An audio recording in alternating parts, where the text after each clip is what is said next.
하나님의 말씀 누가복음 15장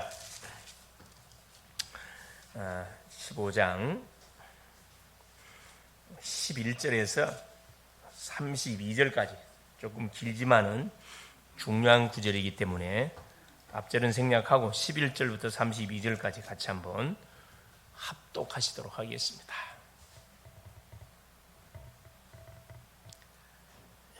누가복음 15장 11절로 32절까지 같이 한번 합독하겠습니다. 또 이르시되 어떤 사람에게 두 아들이 있는데 그 둘째가 아버지에게 말하되 아버지여 재산 중에서 내게 돌아올 분깃을 내게 주소서 하는지라. 아버지가 그 살림을 각각 나눠 주었더니 그 후 며칠이 안 되어 둘째 아들이 재물을 다 모아 가지고 먼 나라에 가 거기서 허랑방탕하여 그 재산을 낭비하더니 다 없앤 후 그 나라에 크게 흉년이 들어 그가 비로소 궁핍한지라. 가서 그 나라 백성 중 한 사람에게 붙여 사니 그가 그를 들로 보내어 돼지를 치게 하였는데 그가 돼지 먹는 지엄 열매로 배를 채우고자 하되 주는 자가 없는지라. 이에 스스로 돌이켜 이르되 내 아버지에게는 양식이 풍족한 품꾼이 얼마나 많은가. 나는 여기서 주려 죽는구나. 내가 일어나 아버지께 가서 이르기를 아버지 내가 하늘과 아버지께 죄를 지었사오니 지금부터는 아버지의 아들이라 일컬음을 감당하지 못하겠나이다. 나를 품꾼의 하나로 보소서 하리라 하고 이에 일어나서 아버지께로 돌아가니라. 아직도 거리가 먼데 아버지가 그를 보고 측은히 여겨 달려가 목을 안고 입을 맞추니 아들이 이르되 아버지여 내가 하늘과 아버지께 죄를 지었사오니 지금부터는 아버지의 아들이라 일컬음을 감당하지 못하겠나이다 하나 아버지는 종들에게 이르되 제일 좋은 옷을 내어다가 비고 손에 가락지를 끼우고 발에 신을 신기라. 그리고 살진 송아지를 끌어다가 잡으라. 우리가 먹고 즐기자. 이 내 아들은 죽었다가 다시 살아났으며 내가 잃었다가 다시 얻었노라 하니 그들이 즐거워하더라. 맏아들은 밭에 있다가 돌아와 집에 가까이 왔을 때에 풍악과 춤추는 소리를 듣고 한 종을 불러 이 무슨 일인가 물은데 대답하되 당신의 동생이 돌아왔음에 당신의 아버지가 건강한 그를 다시 맞아들이게 됨으로 인하여 살진 송아지를 잡았나이다 하니 그가 노하여 돌아가고자 하지 아니하거늘 아버지가 나와서 권한대 아버지께 대답하여 이르되 내가 여러 해 아버지를 섬겨 명을 어김이 없거늘 내게는 염소 새끼라도 주어 나와 내 벗으로 즐기게 하신 일이 없더니 아버지의 살림을 창녀들과 함께 삼켜버린 이 아들이 돌아오매 이를 위하여 살린 송아지를 잡으셨나이다. 아버지가 이르되 예 너는 항상 나와 함께 있으니 내 것이 다 내 것이로되 이 내 동생은 죽었다가 살아났으며 내가 잃었다가 얻었기로 우리가 즐거워하고 기뻐하는 것이 마땅하다 하니라. 아멘. 주는 살아계신 예수는 그리스도는 모든 문제 해결자. 그리스도 안에 해결되지 않는 문제가 없다 그랬죠. 그리고 어떤 문제가 여러분이 왔다 할지라도 그리스도 이름을 붙들고 주 앞에 무릎을 꿇어서 여러분 그리스도 이름을 부르면은 하나님은 반드시 응답의 문을 활짝 열어 주십니다. 그 응답의 맛을 우리가 날마다 뭐 해야 되느냐? 우리가 봐야 됩니다. 놓치면 안 되겠죠. 자, 오늘의 말씀의 제목이 뭐냐? 죄인 한 사람이 회개하면 한번 따라하겠습니다. 죄인 한 사람이 회개하면 죄인 한 사람이 회개하면 어떤 역사가 일어나느냐 이 말이겠죠.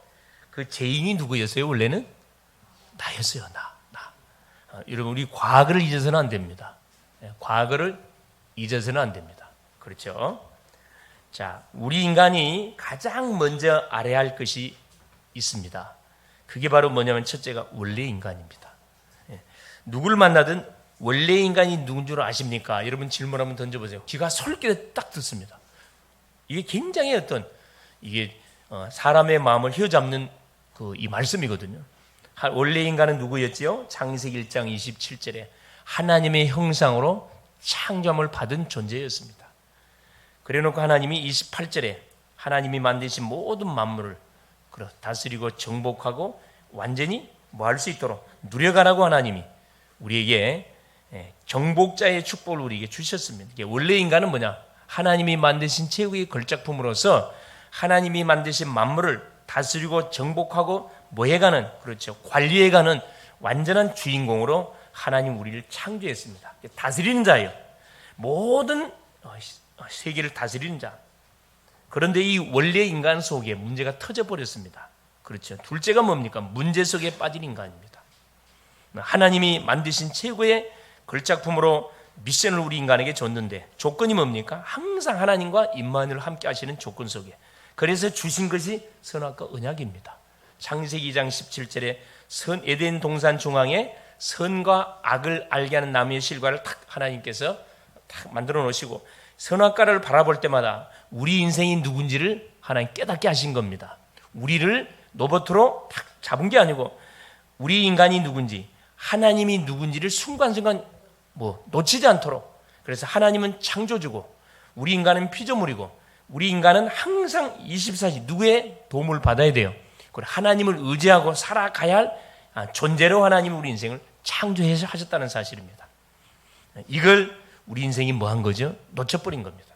그래서 문제 속에 빠지게 됐는데 이 문제 속에 빠지도록 유혹했던 존재가 누구냐? 영적 존재의 사탄마귀. 그렇죠. 불신 심령들한테 말하면 듣기 싫어하는 그 이름, 사탄마귀. 왜 듣기 싫어할까요? 불신자들이? 귀신 이야기하면 기분 좋아갖고 계속 해보라고 한 사람이 있던가요? 무섭다 그래요. 그 말 하지 말아요. 듣기 싫대요. 왜 그래요? 누굴 욕하니까? 자기 아버지를 욕하니까 불신자들은 귀신 이야기하면 싫어합니다. 싫어해요. 계속 뭐 해야 돼요? 진짜 우리가 하나님의 자녀가 맞고 하나님의 형상으로 창조받은 존재가 맞다 그러면은 이 도둑놈, 사기꾼, 마귀, 귀신 이야기하면 뭐 해야 돼요? 여러분 완전히 이를 가고 박살내버려요. 박살내야 되거든. 정체를 폭로시켜가지고 뭐하지 못하도록 활개치고 다니지 못하도록 뭐 해야 됩니까? 발목을 완전히 결박시켜버려야 되거든요. 우리 예수님이 이걸 하고 십자가의 대가리를 박살내버렸거든. 사단의 대가리를 완전 박살내버렸다니까. 사단의 대가리를. 그래서 문제 속에 빠져서 우리 인생은 어떻게 돼버렸습니까? 죄에 잡혔지요. 사단의 권세에 휘말려 버렸죠. 하나님을 떠나버린 완전한 어떤 상태, 공황 상태, 방황할 수밖에 없는 인생의 상태가 돼버린 겁니다. 자, 이런 인생의 뭘 가지고는 절대 이 세상을 우리가 뭐 할 수 없어요. 승리하면서 살아갈 수가 없습니다. 세상에서 일어나는 모든 일들이 하나님을 떠나서 발생되는 문제라는 사실이 바로 진단되는데 이걸 대부분의 사람들은 모르고, 그렇죠, 엉뚱한 곳에 가가지고 문제의 원인을 찾으려고 점집을 쫓아가고, 그렇죠, 철학관을 쫓아가고 절간을 쫓아가고, 그렇죠, 별 종교를 다 쫓아가고 열심히 또 조상을 잘못 섬겨갖고 그랬는가 싶어 열심히 제사 지냅니다. 더 문제가 더 휘말려 들어가는 거죠. 그래서 이 문제 속에 빠진 인간은 답이 없어요. 즉 죄 가운데 묶인 인생은 어떤 방법을 통해도 여기서 빠져나올 수가 없습니다. 그래서 하나님이 우리에게 중요한 방법 하나, 답을 하나 줬는데 그 답이 간단한 답을 주셨어요. 셋째, 해답을 찾은 인간. 창세기 3장 15절에 여자의 후손이 오면은 뱀의 후손의 머리를 상하게 할 것이라는 해답의 말씀을 우리에게 주신 겁니다. 이 사실을 아담이 붙잡는 순간에 모든 문제 속에서 완전히 해방받은 거예요.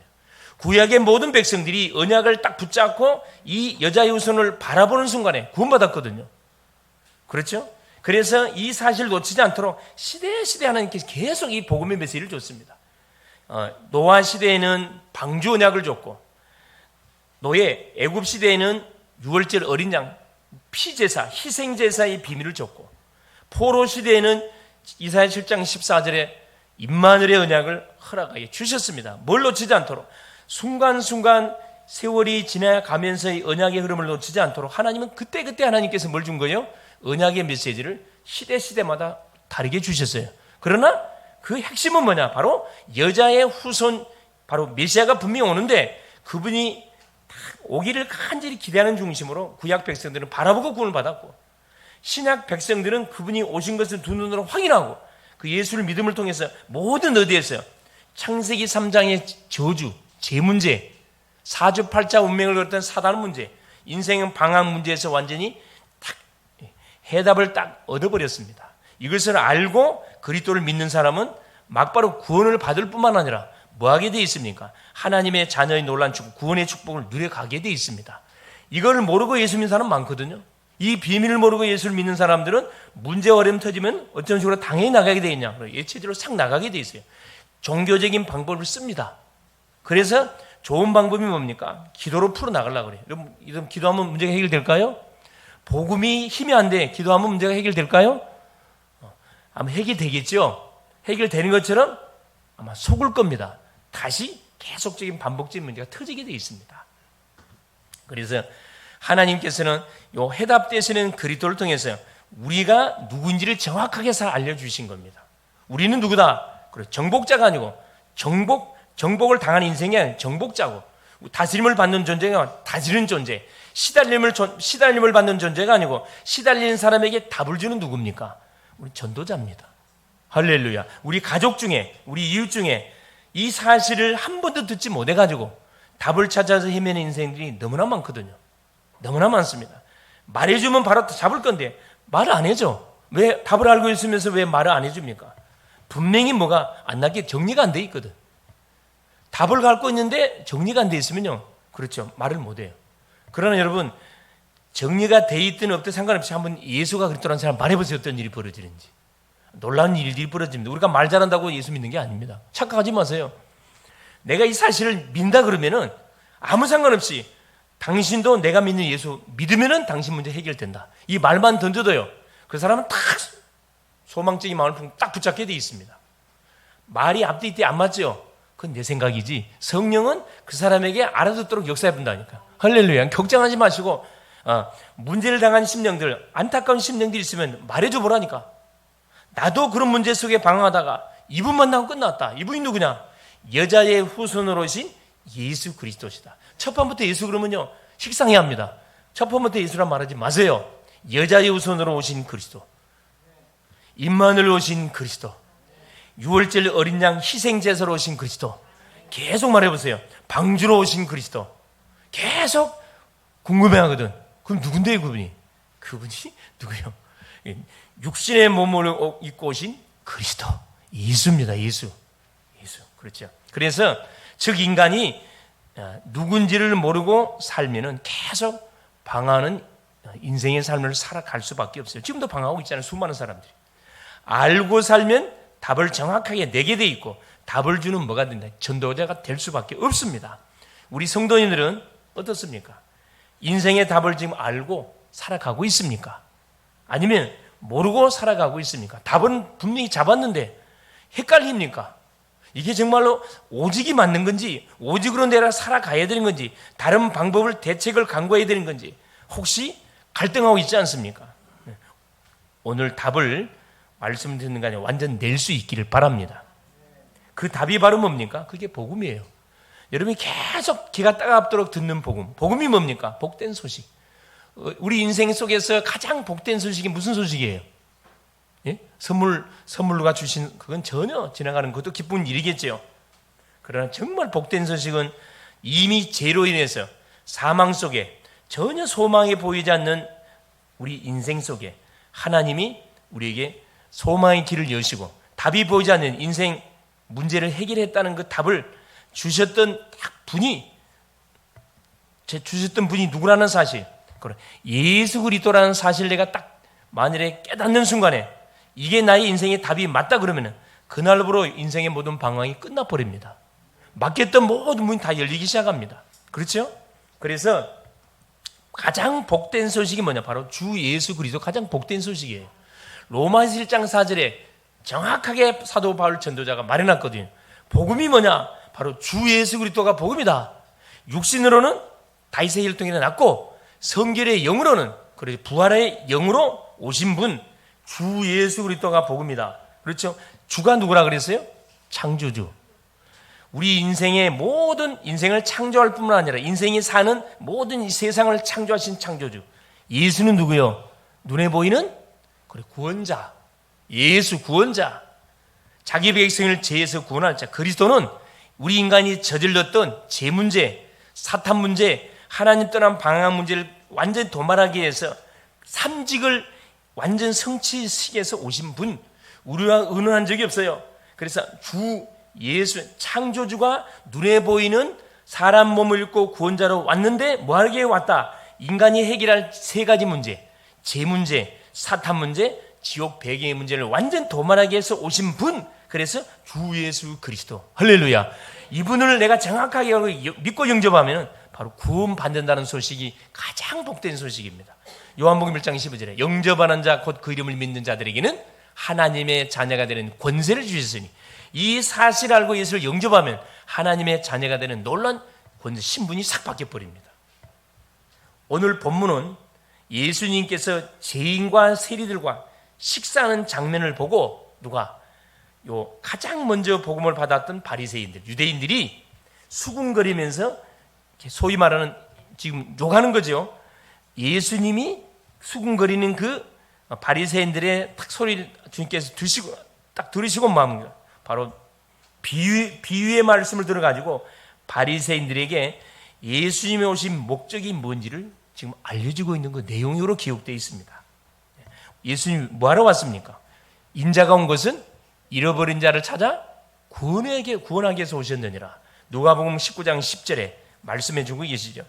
오늘도 이 죄인들과 세리들과 식사하시면서 이들에게 중요한 이들을 구원하기 위해서 하나님께서 지금 식사를 하고 있는 건데, 전혀 유대인들 바리새인들은 그거 관심 없어요. 이 세리와 죄인들이 구원받는 것에 관심이 없다니까. 그때 당시에 전통으로 말할 것 같으면 세리와 바리새인들은 누구예요?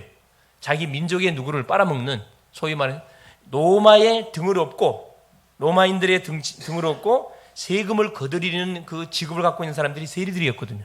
여기도 우리 세무사 세무 직업을 갖고 있는 분들이 계시는데, 그때 당시에 그 직업이 그랬습니다. 그래서 유대인들은 요 세리들한테 굉장히 하여튼 그 뭐라 이야기가 진짜 못마땅하게 생각했던 그런 사람들이었어요. 그러다 보니까 이 사람들은 구원받으면 안 돼. 그 정도로 이렇게 완전 복음하고는 전혀 상관없는 밖으로 밀려난 그런 직업을 갖고 있는 사람들이었습니다. 이 세리들, 또 누구 죄인들, 아예 유대인들은 근처도 가지 않는 바닥의 사람들. 우리 주님은 오시자마자 가장 먼저 그 만나러 찾으러 다녔던 사람들이 누구냐면 이 세리들, 죄인들, 창녀들, 완전 바닥의 사람들, 병자들, 정신적으로 어려움당한 분들, 그걸 동네로 마을 찾아다니면서 그들을 치유해주는 사역들을 해주셨거든. 이 바리새인들은요, 사람 취급 안 했다니까. 항상 길거리 사거리 가서 두 손 들고 뭐합니까? 사람들이 보라고 이렇게 큰 목소리로 기도해. 나는 일주일에 2번 금식하고, 하나님, 나는 저 세리들처럼 지저분하지 않고, 나는 항상 구제 사역을 하고, 사람 들어가고 막 큰 소리로 막 소리 지르면서 기도해요. 이게 하나님이 뭐라 이야기합니까? 저 바리새인의 기도는 이미 지가 다 찾아먹었다 그래요. 세리는 뭐합니까? 누가복음 18장에 나오죠. 저 구석에 가가지고 가슴을 치면서 주여 나는 죄인이로소이다. 예수께서 뭐라 합니까? 저 세리의 기도를 하나님께서 하나님 들으시지 않겠냐? 그 말씀하지요. 오늘도 이 주님이 말씀하시는 이 비유 사건을 통해서 오늘 하나님의 중요한 음성을 들을 수 있기를 그리스도 이름으로 축원을 드립니다. 첫 번째입니다. 자, 죄인의 한 사람이 회개하고 돌아오면 어떤 일이 벌어지지? 첫째, 우리를 향한 하나님의 사랑과 복음을 우리가 모르면 어떻게 되는가? 먼저 한번 질문해 봐야 되겠죠. 자, 인간의 근본 문제 속에서 모든 사람은 잡혀 살아가고 있습니다. 하나님의 사랑이 뭔지, 복음이 뭔지를 모르고 사는 세상의 모든 사람들을 어디에 묶여가지고 인간의 근본 문제, 태어나면서부터 창세기 3장의 문제에 묶인 채 지금 잡힌 채 살아가고 있는데 그걸 몰라요. 지금 자기가 누구에게 붙잡혀 살아가고 있는지 모른다니까. 그러다 보니까 근본 문제로 오는 영적 문제를 계속 당하고 있어요. 그게 불신자가 멸망할 수밖에 없는 6가지 상태에 묶여갖고 삶이 진행돼 가고 있다니까.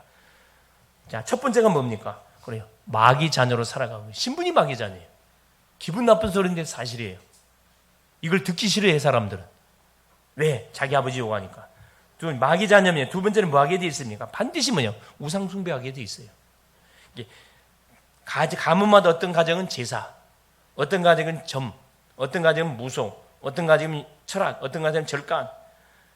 가문의 흐름 따라서 자기에게 닥친 이 정신의 문제, 마음의 문제를 해결하고 빈다니까. 섬기고 있는 뭐가 있어요? 우상 신전들이 있다니까. 여러분 속일 수 없는 것이 가정에 이런 정신적으로 영적으로 아픔이 있는 사람들, 육신적으로 많은 불치병으로 어려움 당하는 사람들 보면요, 반드시 뭐까지 연관되어 있다. 우상 신전을 반드시 모시고 있어요, 여러분. 모시단 말이 엉터리 말인데 우상 신전을 숭배하고 있다 이 말이에요. 이거 속일 수가 없는 사실이에요. 우리 주님 오신 목적, 이걸 척결하려고 오신 거거든, 사실은. 이게 뭐 의학으로 여러분 아무리 의학이 발달됐지만은 지금 우리 인생이 터지는 그 불치병, 진단 자체가 안 되는 병이 한두 가지가 아니에요. 의사들도 원인을 몰라. 왜 이런 아픔이 있는지 원인 자체를 모른다니까. 그러니까 무기력감을 느끼는 거죠. 의사도 무기력감 느껴요. 질병 앞에. 그렇죠. 권력자도 마찬가지예요. 아무리 권력이 있은 늘 자기 가족 중에 한 사람이 정신적으로 아픔 당해 보세요. 어떻게 되는지. 아무 대책 없어요. 이게 누가 주는 거기 때문에. 그래. 군부 문제를 집어넣는 원수막이 사단이 주는 거기 때문에. 그러다 보면 자연스럽게 어떻게 해요? 자, 영적으로 고통당하지. 우상 빌지. 제사 열심히 지내지. 그러면 계속 악신 접신되지지. 여러분 계속 절강 한 번 가고 두 번 가고 무당집 한 번 가고 두 번 가고 제사 한 번 드리고 두 번 드리고 하면 어떤 일이 벌어지는지.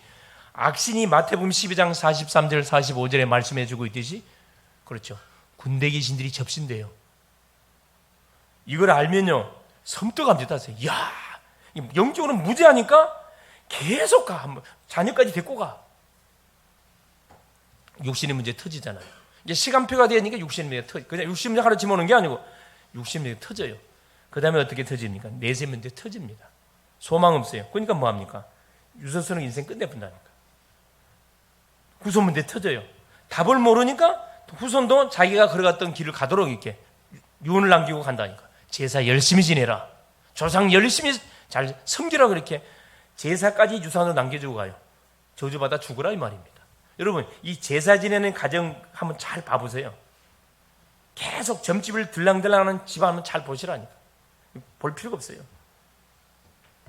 또 타 종교 들랑달랑하는 사람들을 봐보라니까. 눈 크게 뜨고 봐보니 그 사람들이 하는 소리 들어보시라니까요. 심각합니다. 심각해.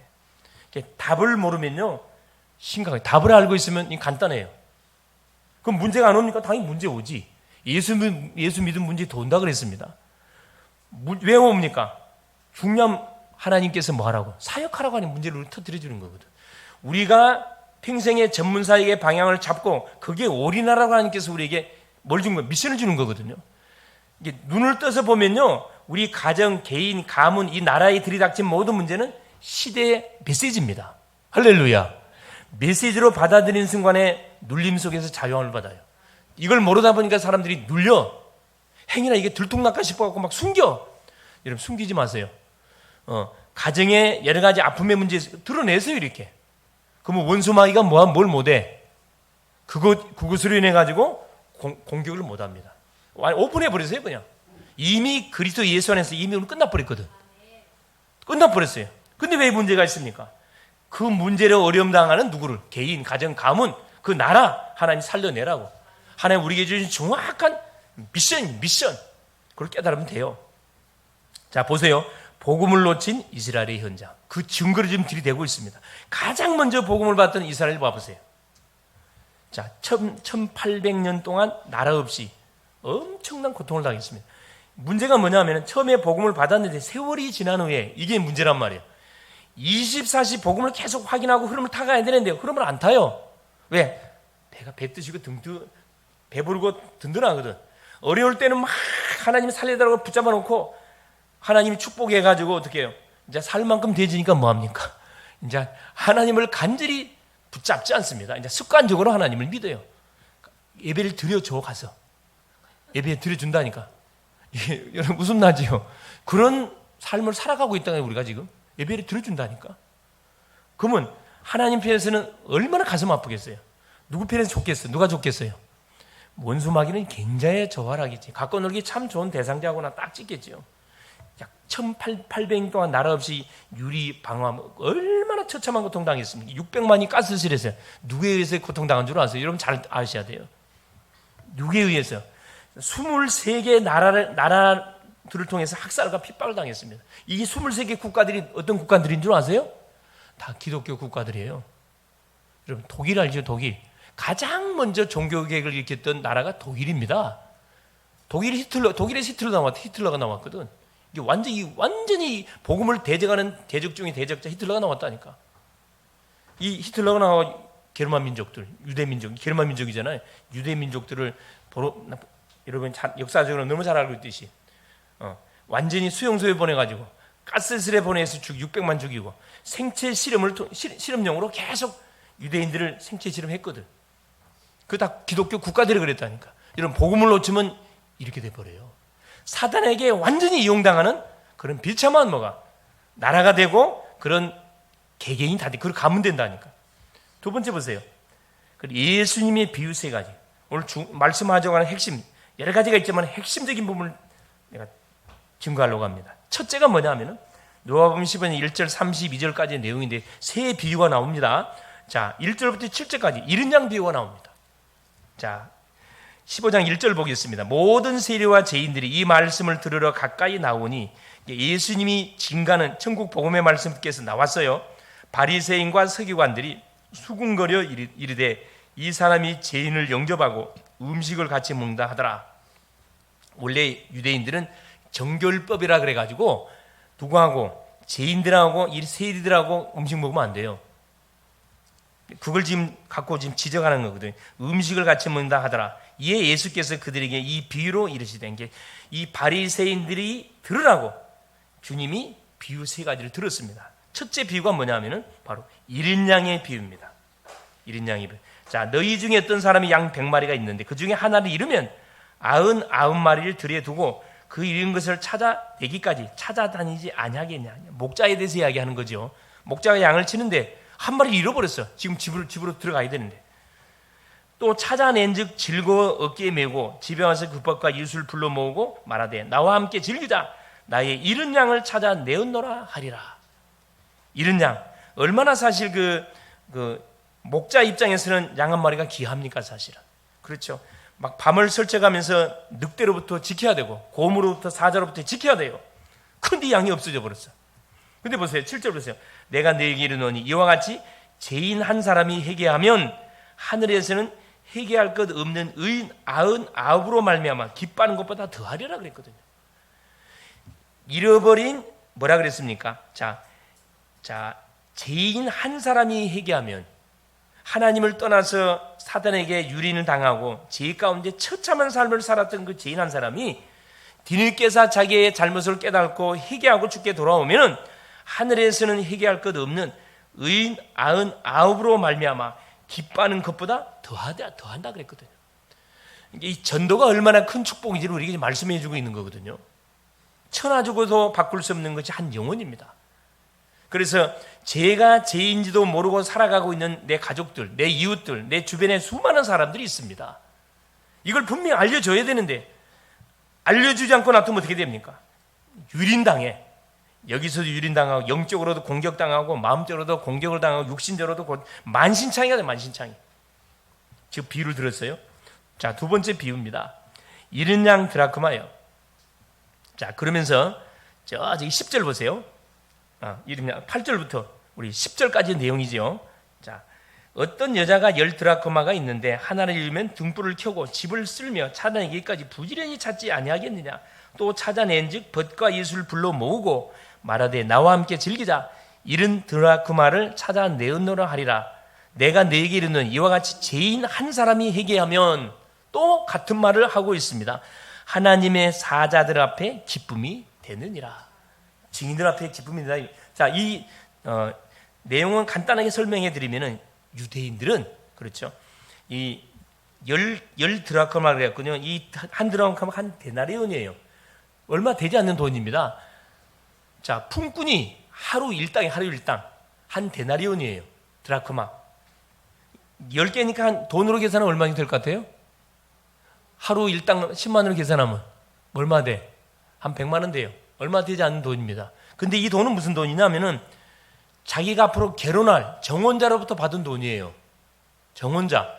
이게 이미 우리 식으로 하면 약혼을 해가지고 결혼 안 했습니다. 약혼을 해가지고 이제 결혼식 할 때 신랑이 줬던 돈, 유대인들은 신랑이 돈을 주고 부인을 사가는 거예요. 그런 풍습이 있어요. 돈 없으면 장가도 못 가. 예. 그런데 보세요. 신랑이 줬던 드라크마인데 이거 없으면 장가를 시집을 못 간다니까. 근데 한 드라크마 잃어버렸어.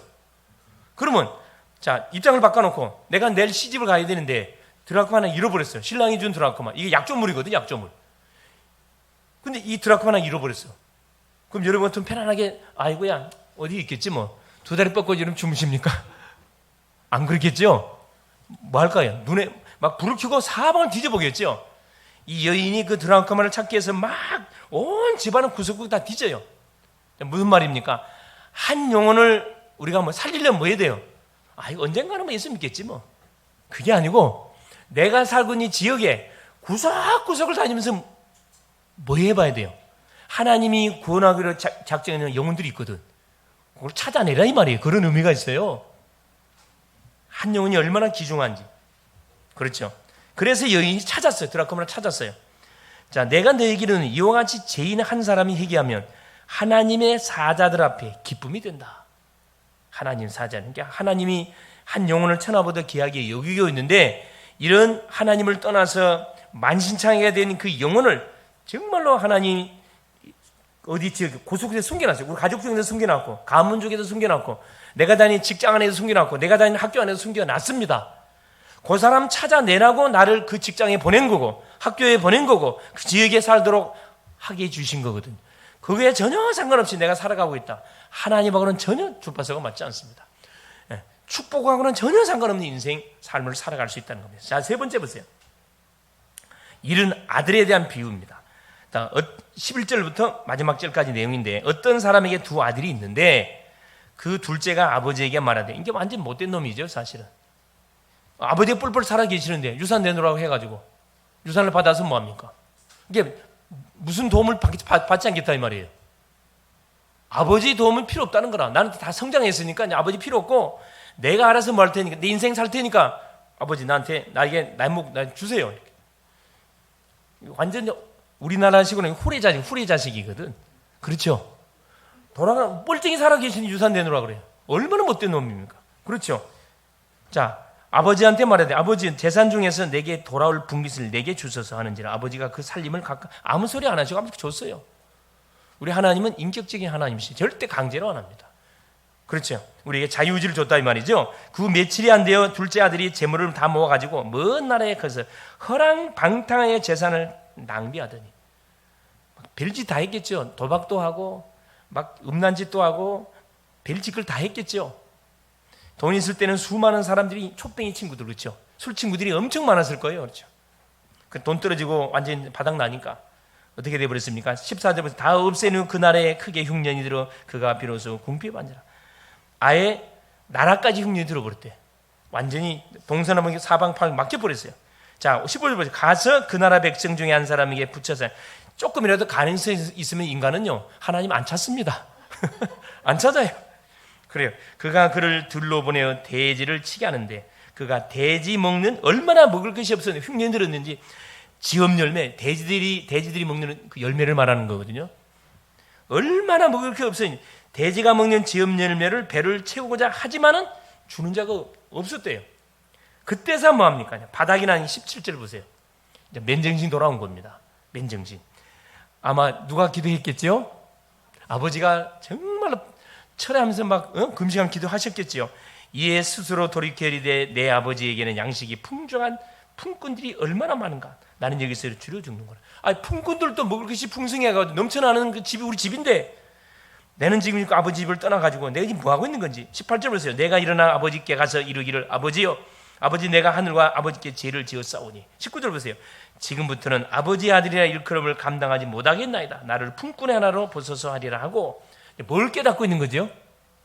그래, 내가 정말로 죄 중에 죄인이라는 사실을 말로 하는 게 아니고 피부적으로 좀 깨달았잖아요. 삶을 통해서 부딪혀 보니까 철저하게 회개하고 있습니다. 그러면서 뭐랍니까? 일어나 아버지께로 돌아가니라. 이게 중요합니다. 내가 무슨 실수했든 내가 무슨 잘못했든 그렇죠. 그게 깨달아지면 무릎을 꿇고 뭐 하면 돼요? 너 앞에 나오면 돼요. 저 앞에 나오면 됩니다. 망설일 필요 없어요. 저 앞에 나오시면 돼요. 어떤 잘못을 했든 상관없다니까. 하나님 앞에 나온 사람은 하나님은 절대 치지 않습니다. 그렇죠. 설마 좀 심하게 살인죄를 지었다 할지라도 주 앞에 나오면요, 자기 죄를 깨닫거나 주 앞에 나오면 세상 법의 심판은 당연히 받아야죠. 사람 죽였으니까 법을 받지요. 그러나 하나님 나라의 법에서는 해방을 받습니다. 할렐루야. 얼마나 감사합니까? 자 보세요. 20절. 아들이 이르되 아버지여 내가 하늘과 아버지께 죄를 지었사오니 지금부터는 아버지의 아들이라 일컬음을 감당하지 못하겠나이다 하나. 아버지는 종들에게 이르되 제일 좋은 옷을 내어다가 입히고 손에 가락지를 띄우고 발에 신을 신기라. 자, 지금 이 둘째 아들은 어디에 잡혀 있어요? 그래, 행위. 이게 딱 잡혀 있잖아요. 근데 아버지는 뭐라 그래요? 아예 아들을 보자마자 뭐라? 아버지가 먼저 봤다 그랬거든요. 뭐 한 발 먼저 보고 달려 나와가지고 아들을 품잖아요. 그러면서 뭐예요? 23절 보세요. 살진 송아지를, 자, 22절에 자, 손에 가락지는 뭘 상해? 신분을 말하는 거거든요. 신분 회복입니다. 신도 신분을 회복해요. 살진 송아지를 끌어다 잡아라. 우리가 먹고 즐기자. 24절 보세요. 이 내 아들은 죽었다가 다시 살아났으며. 죽었던 아들이에요. 죽었던 아들. 자, 내가 잃었다가 다시 얻었노라 하니 그들이 즐거워하더라. 자, 이 말씀을 묵상하다 보니까 우리 예솔이 생각났어요. 예솔이 나이 3살 때 얘를 잃어버렸거든. 서울에서 사역하다가 인천으로 이제 임지를 옮겨갖고 왔다면 이삿짐을 수요일 날에 이삿짐을 한참 옮기고 이제 밖에서 이제 놀고 있었단 말이야. 그러니까 그냥 안심하고 그냥 이삿짐 부지런히 옮겨놓고 수요일에 예배 있으니까 예배 가려고 보니까 애가 없어져 버렸어. 집에 있냐? 집에도 없어. 아무리 둘러봐도 막 비상 걸렸잖아. 막. 당신 이쪽 가보세요. 난 이쪽 가볼게요. 순간적으로 생각했는데 파출소에 빨리 해. 그래 파출소에 바로 전화했잖아요. 옷 색깔 이런 아이가 있거든. 이쪽으로 연락 주세요. 없어. 그래서 예배 갑시다. 자, 놔두고 예배 갑시다. 근데 마음이 여러분 그게 어떻게 돼요? 3살짜리 아이인데 절대 못 찾아오거든. 또 우리 사모님 말 3살, 4살 아이들은 앞만 보고 걸어간다네. 앞만 보고 무조건 가뿐대요. 그게 원래 그 아이들의 그 심리. 없잖아. 일단 예배하러 갑시다. 그러고 있는데 파출소에 전화 온 거야. 야, 정말 그때 그 기분은 안다면 몰라. 얼마나 애가 타는지 몰라. 파출소에 막 울음소리 딱 들어보니까 예솔이야. 목소리가 엄청 컸거든. 온 이야기가 어디냐, 어디 파출소라 그래. 바로 쫓아갔더니만 그 우리 파출소 우리 순경 아저씨가 이야기해 주는 거라. 기사분이 이렇게 택시 기사가 이렇게 모시고 왔다는 거. 이야기를 듣고 보면 큰일 날 뻔봤어요. 이 지나가던 할머니가 택시 타고 온 할머니가 자기 손녀라고 손주처럼 태우고 간 거야. 이런 못된 거야. 애가 그때 너무 이쁘게 생겼거든. 너무 이쁘게 생겨가지고 우리 집에 가서 키워야 되겠다는 생각을 데리고 간 거야. 애가 울기 잘한 거야. 안 울었으면 기사도 눈치를 못 챘을 거예요. 그때부터 애가 막 악을 쓰고 울어버린 거야. 그러니까 기사가 계속 쳐다보면 물어봤대요. 할머니 손자냐 그랬더만 아니라 그러더래. 근데 왜 태웠냐 그래. 그래 파출소로 바로 데려준 거죠. 이게 아이를 잃어버린 그 마음, 심령, 이 말씀 한번 묵상하는데 얘가 생각나더라. 그렇지. 아이를 잃어버리면은 빨리 안 찾으면 요즘 보세요. 그 왜 지나다 보면 막 굉장히 그 이런 아이 찾는 그 광고들 많이 나오잖아요. 못 찾습니다. 힘들어요 사실은. 그런 심정 있잖아요. 아이를 잃어버린 아이를 찾는 심정. 오늘 또 구원받을 영혼들이 분명히 있을 건데 이 구원받을 영혼이 누굴까? 애타는 심령으로 내가 아이를 잃어버렸는데 2다리 뻗고 잡니까? 아이고 언젠가 돌아오겠지 뭐. 그런 부모 있나? 그건 부모가 아니, 그건 계모지 계모, 그죠? 계모도 그럴 수가 없지. 그렇죠. 뭐라 이야기하면 그렇죠. 우리 잃었던 아이를 되찾았다는 게 다 즐거워하는 거지. 한 영혼이 주 앞에 예수님을 그리스도로 증거해서 한 영혼이 예수 영접하잖아요. 그 현장을 목격한 사람들은 말로 표현할 수 있는 기쁨, 또 성경의 말씀이 그대로 재현되는 기쁨이 말할 수 있는 표현. 내 가족이 아닌데 그 심령이 복음을 받고 예수 영접하잖아요. 얼마나 기쁩니까? 날아갈 때 막 기뻐. 또 20명이 교회 와가지고 예배를 드린다. 두말할 필요도 없는 거지요. 또 믿음으로 잘 양육돼가지고 계속 이쁘게 잘 자라는 모습이 보인다. 너무너무 이쁜 거죠. 너무너무 이뻐요. 근데 계속 어떻게 해요? 양육을 안 받아. 그럼 어떻게 돼요? 교회 다닌 지 오래됐는데 전혀 믿음이 자라질 않아. 애가 타는 거지. 안타까운 거지요. 자, 근데 보세요. 문제가 이 첫째 아들이라. 자, 보세요. 25절부터 32절까지 내용입니다. 맏아들이 밭에 있다가 돌아와 집에 가까워 왔을 때 풍악과 춤추는 소리를 듣고 한 종을 불러 이 무슨 일이냐? 도대체 무슨 일이냐 막 잔치가 벌어졌니? 물어봤단 말이에요. 27절부터 대답해. 당신의 동생이 돌아왔음에 당신의 아버지가 건강한 그를 다시 맞아 드리게 됨으로 인하여 살진 송아지를 잡았나이다 하니 그가 노하여 들어가고자 하지 아니하거늘 아버지가 나와서 권한대. 아버지는 항상 뭐합니까? 부모는 항상 뭐하지요? 그래요. 큰아들도요. 사랑 아들이잖아요. 나와서 이렇게 따뜻거리잖아요. 따뜻거리면서 뭐라 얘기합니까? 아버지께서 내 아버지 인하여 살진 돌아와 아버지가 나와서 권한대. 아버지께 대답하여 이르되 내가 여러 해 아버지를 섬겨 명을 어김이 없거늘 내게는 염소 새끼라도 주어 나와 내 벗으로 즐기게 하신 일이 없더니. 이게 바보잖아요. 아버지 께 누구 거예요? 내 거면 먹고 싶으면 잡아먹으면 될 거 아니라. 구원을 받아놓고도 구원의 축복을 누리지 못하는 인생들 우리한테 하는 소리라니까. 축복을 누려야 되는데 받은 축복을 안 누려. 안 누려놓고 율법적으로 계속 법적으로 살아가요. 30절 자 보세요. 31절 아버지가 이르되 너는 항상 나와 함께 있으니 내 것이 다 내 것이로되 왜 그걸 못 누리냐 이 바보 등신아 이 말이거든. 32절에 이 내 동생은 죽었다가 살아났으며 내가 잃었다가 얻었기로 우리가 즐거워하고 기뻐하는 것이 마땅하다 하니라.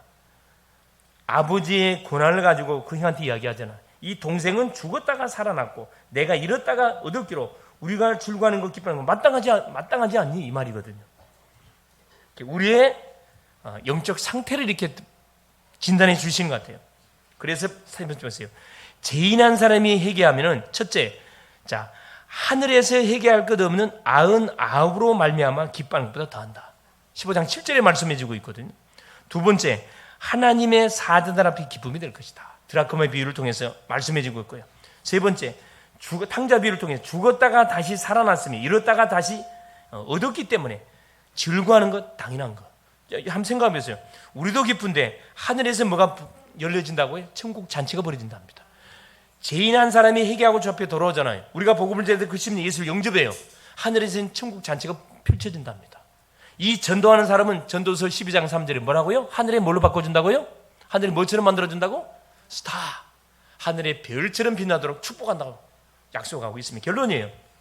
그래서 인자가 온 것은 잃어버린 자를 찾아 구원하기 위해서 오셨다고 말씀해 주고 계시고요. 그렇다면 모든 사람은 당시 구원을 받아야 됩니다. 요한복음 3장 16절 하나님이 세상을 이처럼 사랑한 독생자를 주셔서 이는 저를 믿는다면 멸망치 않고 영생을 얻게 하려 하심이니라. 구원받은 성도는 오직 복음 매일 축복과 은혜가 누려지도록 매일 성령 충만해야 할 이유가 여기 있습니다. 하나님의 사랑이 전제되지 않는 것은 다 한계가 와요. 한계가. 구원의 감격을 우리가 품지 않고 하는 모든 일들, 하나님의 사랑이 전제될 때 교회는 어떻게 보입니까? 너무너무 귀하게 보이고, 헌신 아깝지 않습니다. 봉사 전혀, 전도 당연히 해야죠. 선교 당연히, 왜? 빚을 졌는데 하나님의 사랑을 입은 나라는 사실을 전제해 가지고 우리가 하나님께 헌신하는 것은 전혀 뭐가요? 시간도 아깝지 않고 만큼 뭐합니까? 내 시간을 쪼개 가지고 드립니다. 내 물질을 하나님께 드려요. 왜? 피로 세운 교회를 위해서, 한 영혼을 살리기 위해서. 그렇죠? 전혀 아깝지는 아깝다. 뭘 못 느끼는 하나님의 사랑을 체험 못한 거예요. 그렇죠? 맞아요, 맞아요. 부모의 사랑을 체험한 사람은요, 부모님께 뭐 하게 돼 있습니까? 그래요. 부모님이 건강하시든 아프 상관없이 효도하게 돼 있어요. 그건 당연한 거예요. 나를 낳으시고 나를 키워줬는데 당연히 효도해야 되는 거죠. 나를 구원하신 하나님에 대해서 하나님이 요구할 때 하나님 여기 있습니다. 하나님 다 가져가세요. 왜? 나는 이미 사망 온도받았던 인생입니다. 이미 사망이 얹어든 인생, 소망이 없었던 인생이라니까. 이런 인생을 조건 따지지 않고 조건으로 따지면 나는 멸망당해야 돼요. 왜? 죄 지은 대가는 사망인데 하나님 그거 따지지 않고 없던 걸로 해주셨던 거 하나님. 복음의 빚을 졌고 우리가 전도의 빚을 졌고 선교의 빚을 진 우리가 주인공들. 자, 그래서 뭡니까? 이때 힘을 가지고 살 때 하나님이 주시는 사랑의 힘, 이 복음이, 하나님의 사랑은 복음입니다. 그리스도를 우리에게 줬다 이 말이에요. 그래서 예수 이름을 붙들고 우리가 살아가게 될 때 세상에 재앙을 막게 됩니다. 성도의 실패를 막게 돼요. 막을 수 있게 됩니다. 사도행전 4장 12절 다른 이로서는 구원을 얻을 수 없는 천하 사람 중에 구원을 얻을 만한 다른 이름을 우리에게 준 적이 없다고 분명히 말씀하셔요. 성도의 실패를 막아주는 사람이 누구냐? 이 전도자들이에요. 그래서 우리 가정 가문 속에서 나라는 사람이 얼마나 귀한 사람인지 몰라요. 닥치는 재앙을 여러분 때문에 재앙을 하는 커트시키고 있다니까. 기도하는 사람이 여러분의 힘이 되어졌다. 그건 축복 도가니에 앉아 있는 겁니다. 눈에 안 보이니까 잘 모르겠죠. 여러분 기도하지 않는 그 시간에는 흑암이 덮치는 시간, 기도하는 시간에는 빛이 계속 임하는 시간, 회복되는 시간, 가문 가정이 살아나는 시간입니다. 인간의 모든 문제가 끝나는 시간이에요. 모든 사랑과 현장과 세계를 살리는 333 운동에 그런 증인될 수 있기를 그리스도의 이름으로 축원을 드립니다. 살아계신 하나님 감사드립니다. 하나님의 사랑이 복음으로 내게 임하여 구원받게 하신 것 감사드립니다. 오직 복음이 되게 하여 주옵소서.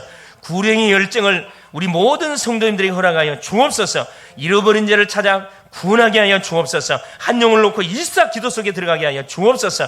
한 지역을 놓고, 내가 살고 있는 지역을 놓고 24 기도하게 하여 주옵소서.